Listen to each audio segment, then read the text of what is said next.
Welcome to the Apex Sunday podcast, hosted by myself, Robert Ross, John Dowsett, and Charlie Walker. And today we're talking about the 2026 F1 Grand Prix in China. And John and Chuck, or Charlie, sorry, old habits die hard. Chaz. Let's start with some news first. Yeah, there's a lot of, we all have kind of nicknames. So the Bahrain and Saudi races postponed / canceled. They don't really say they're totally canceled. I kind of found the language about it kind of interesting. Like they can't say war. They have to use corporate speak about it. So that's going to create like a month break in the season. Same thing's happening to MotoGP. Any thoughts on that? I mean, that's kind of an obvious decision, I would think. Well, should they not cancel the Miami, the Las Vegas, and the Austin GP as well? Weren't those absolutely dangerous places? Yeah. I mean, just think. I mean, somebody like Lewis is definitely going to end up in a gulag, and you know, and the people that have strong accents, same thing. They're going to end up in a gulag. I'm an F1 driver. Sure you are. Come with me. Yeah. Yeah. But I guess there's not missiles being fired stateside yet. But anyways, that's just the way it is going. And then that, to be on a sourpuss note, that F1 movie has 4 Academy Award nominations, including Best Picture. Yes. I mean, jeez, that's one of the worst films I've ever seen. I got to the part where the car, I think it was at Monza, at the Parabolica, goes into the air and catches fire. And I'm done with this movie. It's just... I'm sorry you feel that way. I think it deserved a nomination. I think we know what crowd they're appealing to, and it probably did its job appealing to that crowd. I don't think that... I think, what is it? Is it Grand Prix from '66? Is that possibly the only half good racing movie?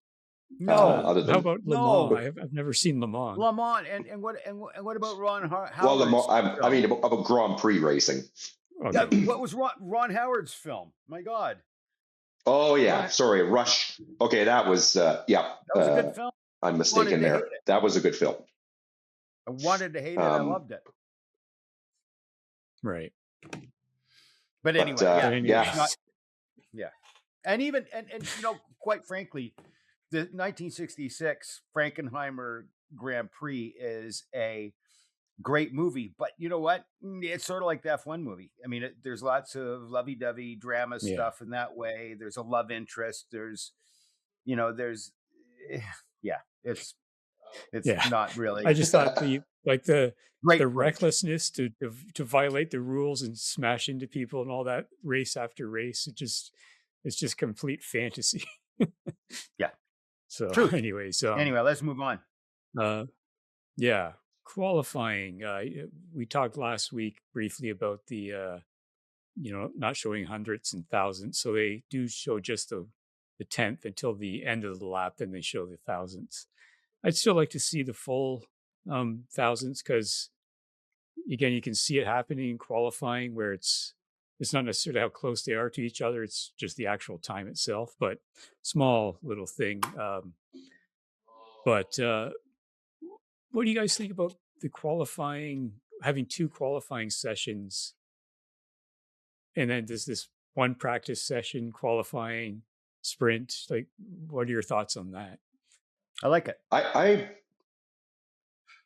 kind of, I don't know. It's I kind of like this. I guess the sprint makes it exciting, but I kind of like the way the pacing of a regular GP weekend went. It's just it's maybe too much action. Who knows? John? And I'm the opposite. And I mean, the sprint is everything to me. There's none of that. Well, this weekend was a little bit different, but there wasn't the usual strategy in the pits, and we're going to undercut. We're going to or Right. whatever it may be. There's none of that. It's pure driver, pure car. You get to see what the heck's going on. It's not some guy in the Mm. pits going, okay, we're going to come in and lap 3, and there's none of that stuff, right? And I appreciate that. And I like seeing what the drivers are able to do.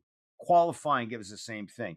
What are you going to do? You have to have qualifying for both races. You have to. You can't have qualifying for both races in one qualifying Well, session. that's how it used That's to what be, it right? was, and Like it was before. ridiculous. Yeah. Yeah, and Right. you're not going to Right. set up for a sprint the same way. And the problem was, is teams were setting up Yeah. for the race, not for the sprint, and they'd be midfield or out the back, or Right. they'd set up for the sprint, and you'd see a Haas win. Well, you wouldn't see a Haas win, but you know what I'm Right. saying. Mhm. Yeah. But, I guess the story of qualifying is, Kimi breaking Seb's record of being the youngest pole sitter. Uh, Ugh. Qualifying, I didn't find it particularly interesting. It's just sort of, I mean, Gasly stood out. What do you guys think of qualifying? McLaren is looking a little less strong, Hmm. especially, I mean, considering the race. Yeah. Um, so for me, I'm not a particularly big McLaren fan, at least the modern incarnation of it. So I don't know. It was interesting. It's the Ferraris. It's kind of neat how McLaren and Ferrari have almost swapped places to a degree. Uh, Hmm. yeah, I liked seeing um, the in car and the different strategies in the way that they're dealing with braking, going around corners, and exiting, and whether they were doing a proper V or they were doing a curve, the way that they were tackling it. I found that interesting, and being able to listen to the revs as they were doing it, I found that fascinating, how they're harvesting that. I know I'm getting Right. ahead of the game, but it told me, it pointed out that Hamilton has nailed this more than anybody else. And if you watch any of the in-car stuff when he's in battles, and you watch the battery and how he's able to keep his Yeah. battery there for when he needs it, he's mastered it. Hmm. I noticed that too. Yeah. Especially his battle with Leclerc, but Yeah. we'll get to that. The sprint, again, I get you just we just answered this question whether they should be there or not. Russell likes them, some others don't. But I found this sprint, it's just unfortunate that it was disrupted by the safety car. Because I guess in hindsight, because of what happened in the race, the sprint could have been better. I mean, it was still quite entertaining. Good battles throughout. Max having some good battles as well. So I enjoyed the sprint. What about you guys? 2 thumbs up. yeah. It is interesting to watch Max in the sprint and in the race. I mean, the guy loses so many places, and but he seems to get stuck at like sixth or so, or gets knocked out. So that's kind Mhm. of interesting. Um, but yeah, I guess I do have to, like, as far as the scheduling goes, it's one thing, but the actual spectacle of the sprint, watching these Mhm. guys just go full out. That was Mhm. kind of a curveball when the safety car came out, because then they all went in and put on new tires again. Yeah. But yeah, it was good. It really, it really, Yeah. it really showed how much faster the Mercedes is than everybody else. It's like Mhm. this is like even more so than anything that I've seen for years. Yeah, I was going to say the same thing. It's been a while since we've seen this kind of gap, and especially like Ferrari in qualifying's behind them, and they're still behind them in the race. But Ferrari and Mercedes are clearly heads and tails above everyone else at the moment. Yep. But it doesn't matter because if we go into the race, I mean, I loved that race. That was one of the best races I've seen in a long time.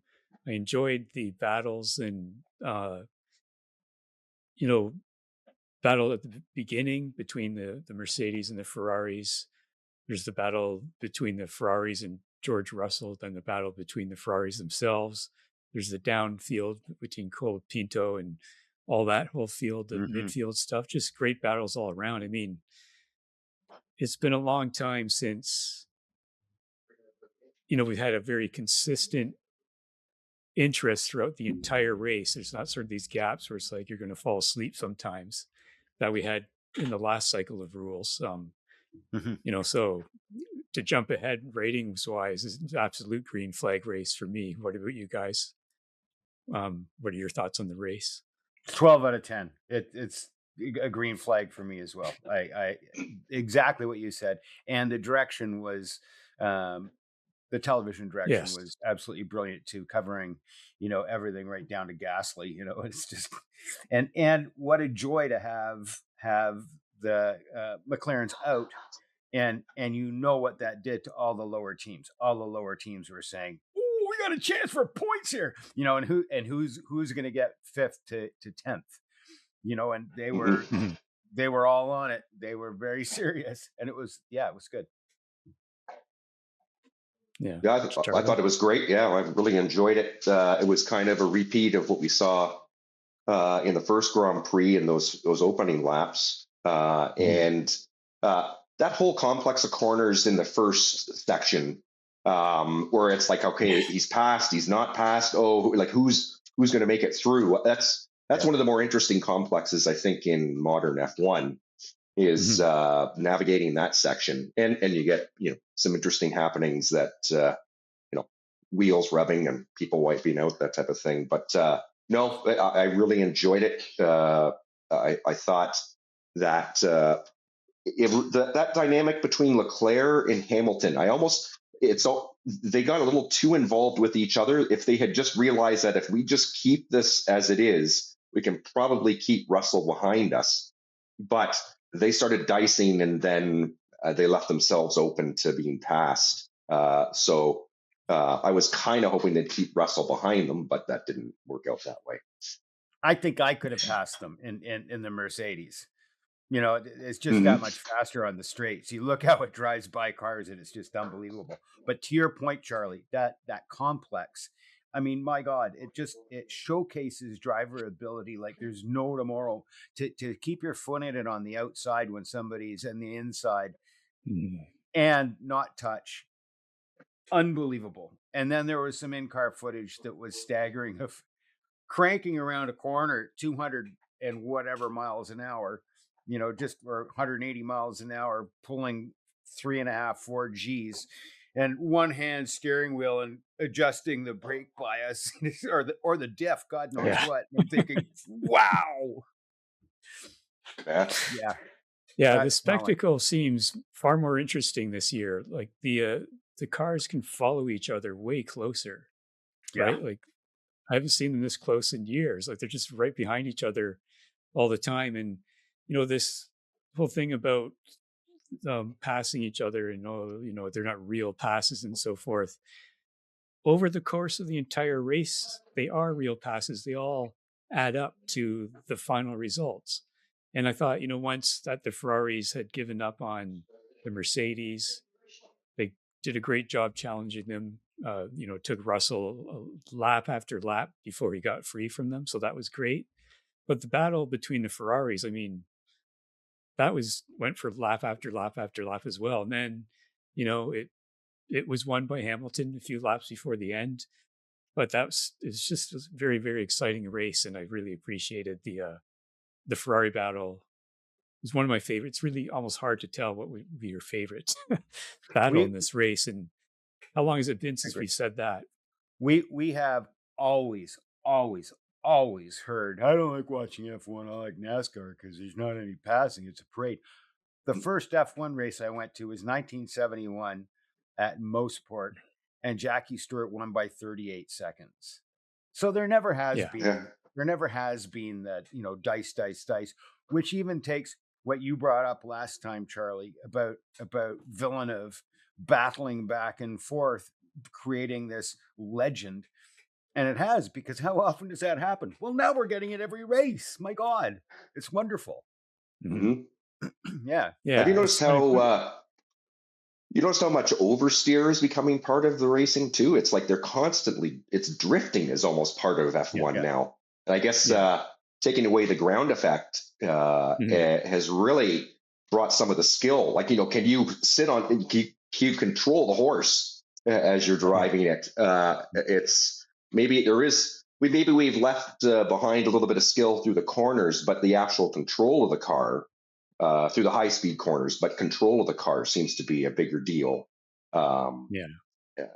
And I thought that really, it was kind of humorous when I guess Pete Bonington told Kimi, okay, just lay off in the last couple laps, and then in that the last corner, in the last second to last lap, he literally oversteered through it, which I thought was I don't know if it was just, it's like, hey, I'm celebrating. I think that the oversteer is not necessarily oversteer, but they don't have the balance anymore. I mean, because the back end's coming out under braking. They're calling that oversteer, but typically with me, oversteer is getting on the throttle too early and the back end coming out. Right. But it's not. I know that. But now I didn't see any of that before. I didn't see anybody losing their rear end when they were under braking. They've got the weight balance set up nicely, but now we're seeing that. Now they're coming into the corners, they're braking, and whoa, it's like, yeah, lot more spinning and lockups, and when using the brakes when passing seems to be more challenging now. So the other thing is, we've had years of people saying, okay, well, we don't have enough passing in F1, and now we have a lot of passing. And do they expect sort of, because Lewis is going to be passed again by George, that he shouldn't have bothered to pass him? Like, just because it's not, the race is not just that lap or the lap after, it's the entire race. And you find out things about when you dice with other people and you're trying to make a strategy to ultimately finish ahead of him. You don't have to finish ahead of your other driver. Lap 7, I'm done, race over, I'm going on my way. Now we have sort of more laps of dicing, more strategy to try to win, and I just really appreciate that kind of racing. So did you notice at the end of the race, both Leclerc and Hamilton both talked about how much they enjoyed racing with each other? Like they seem like kids talking about it. And I thought, if they're enjoying it, we're enjoying it, watching it. It's they put on a great show. That's the whole point, really, isn't it? There's driving fast, and then there's racing. Still, they're using their skills to do all this, right? So, and that leads us to Kimi winning his first Grand Prix. Youngest ever. Is he the youngest ever Grand Prix winner as well? Second youngest. No? Second. No. Yeah, I think so. Yeah, but who cares? I mean, I got really tired. And then really, really tired of he's the youngest person ever get a pole position. He's the youngest person ever get a pole position. The only other oh my God, the last person was Giancarlo Fisichella in 2008. It's like whatever. Yeah, well, it's been, it has been a while since we've seen Italian success in Formula One, given the history of, all the Italian circuits and manufacturers and drivers. So, it was really great to see an Italian at the top. John and I watching MotoGP, there's Spanish and Italians, right? So all the time, but now we're seeing it back in F1, and it's hard to win a race, as John has told me many times. It's he's got a great car, but you've got to deliver lap after lap after lap, and all the pressure. And this is a kid and under all this international pressure, basically, and just a spectacular drive. Any thoughts on Kimi? Didn't he have last year? His high school class came for a field trip to visit the garage. Do you remember that? It was Imola, wasn't it? At Imola. And I mean, it just tells you, like, look what this guy has done at that age, like won a Grand Prix. That's remarkable, and it was an incredibly mature drive. The guy, he was saying, like, power sliding through corners, and just that to me, I'll pull for him. Like, I look forward to seeing what he does this season. Mhm. Well, John, I know and you're a what big Kimi fan as well. what Toto said, at the end when they're on the radio, and he said, everybody said, get an experienced driver. You can't get somebody so young. This is Yeah. ridiculous. He's going to crash. He's not going to go anywhere. And look where he is now. And the one thing that got pointed out to me was he makes mistakes, but he only makes them once. He only makes them once. Phenomenal. Like, just yeah. Phenomenal. Right. And the same thing happened with, if you look down the field, and I was the biggest complainer about Perez for years. And now it's really obvious that the loss of Christian Horner means that now there are two guys with competitive cars rather than a number one and a number two. And it's nice to see that. It's nice to see, somebody, putting the boost to Max, because hopefully it'll make him faster and make him better. Get into Max in a moment, I guess. Who is your driver of the event? Since there's two of them, I'm going with Kimi. What about you guys?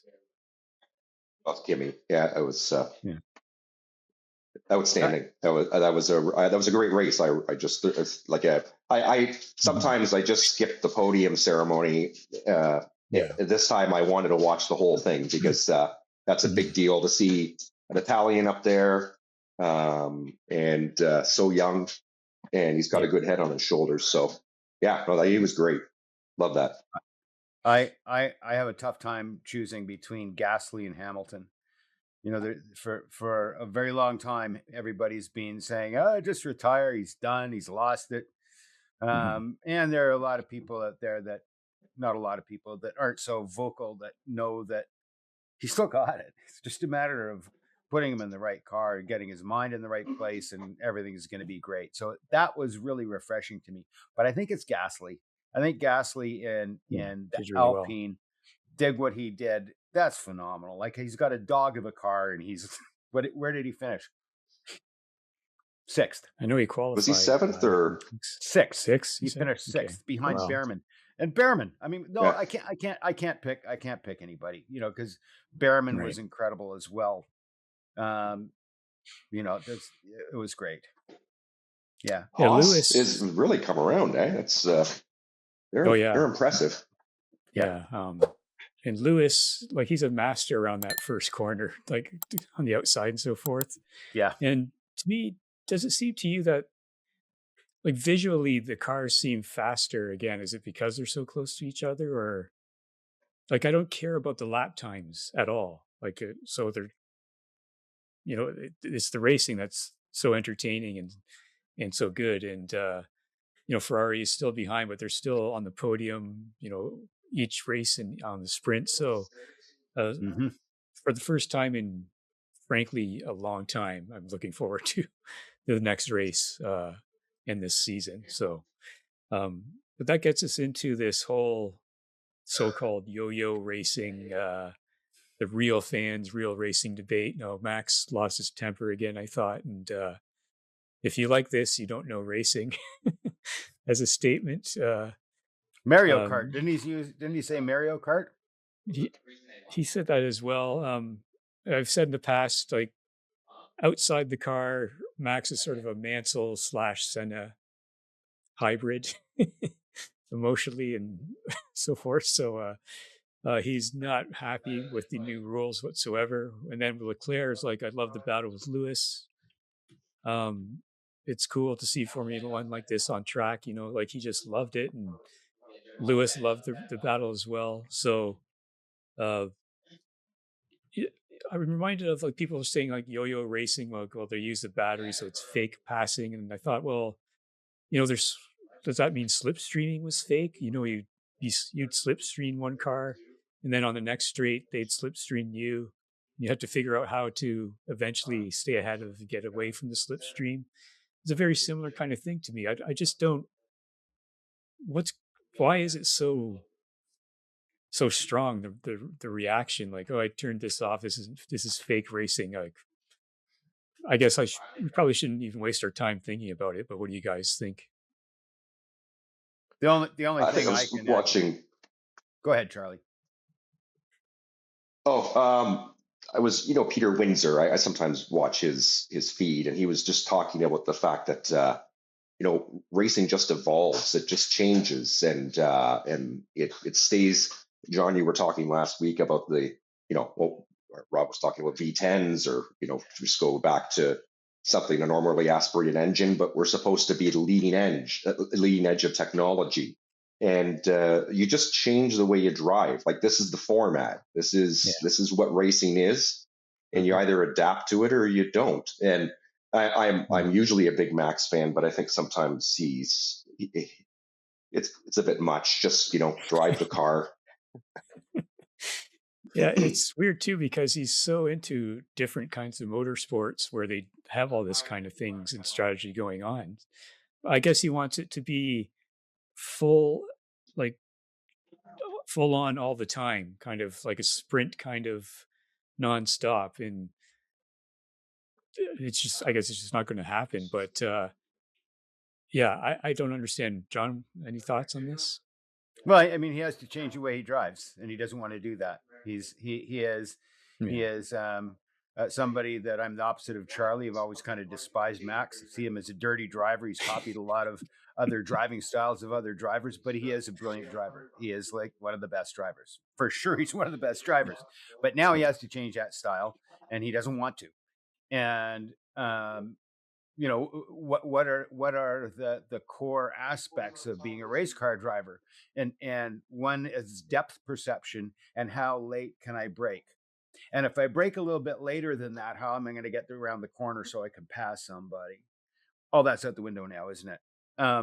But you still got a whole bunch of other ways of passing people, and there always has been lots of other ways of passing people. And back to drafting, and you think of NASCAR and they're bump drafting.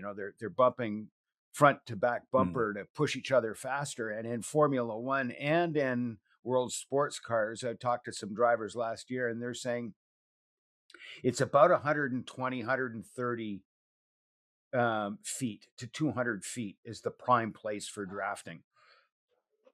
And it makes sense. I mean, when was the last time you pulled up really nice and close to a transport truck on the highway and your vehicle is doing this, right? Imagine what it's like on an F1 car and you pull off all that downforce. So you got to change the way you drive. That's all there is to it. And now they can drive closer. He's not used to that. Yeah. And he'll get used to it. He's just pissed off because he isn't leading. And it's the same with George Russell saying, "This is great. I love it. Keep it," because he's got the fastest car, right? I mean, it's just, yeah, they're kids. They aren't mature. One thing I do have to hand to it to Max, though, that if he was winning, he would still be critical of the cars. Yeah. He's not the kind of person who would say, "Oh yeah, these are great," just because he's winning. If he didn't like it, he'd tell you. But I also look at people like Mario Andretti and Sterling Moss, these guys who would get into anything and be fast in it. It's like, Max, just do that. Find the way to make this car fast and do that. Stop complaining about it. Right. Yeah. I mean, that's John and I have seen it in like Fabio Quartararo and Marc Marquez say the same thing. Casey Stoner's like, just ride the bike, figure out how to get it to be as fast as you can. So it's just, I think his temper just makes him say these statements, because I think, his talent as a race car driver and his intelligence of understanding all the mechanics, he should be concentrating and putting it on this formula. He may not have the car to be at the front, but he's still going to have lots of good fun battles, I would think. So anyways, that's what's going on now. We're on the side of the we don't understand racing. We're not real race fans. But so be it. I don't care. But we aren't fanboys. That's the problem, right? Right. So next up is Japan. A superb circuit. Let's see what this new formula of cars does on it, and we'll talk to you then. Proper racetrack. See you later, guys. Yeah. Thanks. Okay. Bye-bye. Bye.